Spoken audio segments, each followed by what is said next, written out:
আরে যাচ্ছে কারা, আরে যাচ্ছে কারা, আরে লড়ছে কারা। আপনারা দেখছেন বাংলা খবর ইউটিউব চ্যানেল। ভোট পরবর্তী হিংসার প্রতিবাদে আজ খানাকুলে প্রতিবাদ মিছিল করলেন বিজেপির কার্যকর্তারা। খানাকুল 1 নম্বর মণ্ডল অফিসের থেকে শুরু করে এই মিছিল যায় খানাকুল হসপিটাল বাজার হয়ে রামনগর বাসস্ট্যান্ড পর্যন্ত। এই মিছিলে উপস্থিত ছিলেন খানাকুল মণ্ডল সভাপতি বিশ্বজিৎ দাস এবং বিধানসভার বিধায়ক সুশান্ত ঘোষ মহাশয়, বিধানসভার কনভেনার নির্মল মান্না মহাশয় এবং সুজিত বেড়া। জানে আরে জিতছে কারা, আরে জিতছে জানে। বলো বলো ভারত মাতা কি, বলো বলো ভারত মাতা কি। আরে খানাকুলে জিতলো কে, আরে খানাকুলে জিতলো কে, আরে খানাকুলে জিতলো কে। আরে প্রধানমন্ত্রী হলো কে, আরে প্রধানমন্ত্রী হলো কে। নরেন্দ্র মোদীর চিন্তাধারা দিকে দিকে ছড়িয়েছে, আর নরেন্দ্র মোদীর চিন্তাধারা দিকে দিকে ছড়িয়েছে, নরেন্দ্র মোদীর চিন্তাধারা গ্রামে গঞ্জে ছড়িয়েছে, নরেন্দ্র মোদীর চিন্তাধারা গ্রামে গঞ্জে ছড়িয়েছে।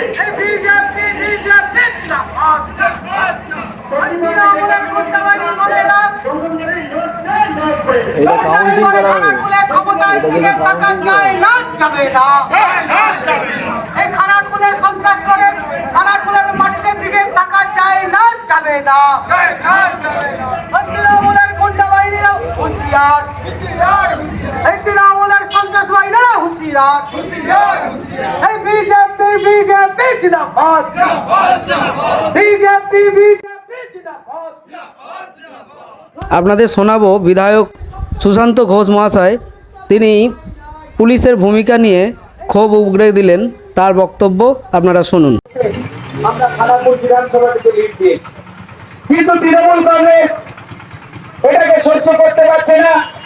খানাকুল বিধানসভায় 310টা বুথ রয়েছে, তার মধ্যে প্রায় 260টা বুথে ভারতীয় জনতা পার্টি জয়ী হয়েছে, তৃণমূল কংগ্রেস মাত্র 50টার কাছাকাছি বুথে জয়ী হয়েছে।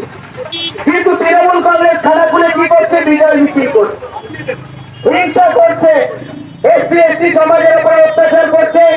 প্রত্যেকদিন রাত্রিবেলা বাইক বাহিনী বের করে মুখে কালো কাপড় বেঁধে বিভিন্ন জায়গায় সন্ত্রাস চালাচ্ছে। ভারতীয় জনতা পার্টির কার্যকর্তাদের বাড়ি বাড়ি ভাঙচুর করছে। পুলিশ, এই খানাকুল থানার পুলিশ চোখ বন্ধ করে আছে, তৃণমূল কংগ্রেসকে সম্পূর্ণরূপে সাপোর্ট করছে। আমরা বারবার এফআইআর করছি, কেস করছি, কিন্তু কোথাও কোন রকম পুলিশের সদিচ্ছা নেই যে গন্ডগোল থামানোর। সারা খানাকুল জুড়ে যে হিংসা হচ্ছে, সারা আরামবাগ সাব ডিভিশন জুড়ে যে হিংসা হচ্ছে, সেই হিংসা বন্ধ করার তাই আমরা পথে নামতে বাধ্য হয়েছি। আজকে এই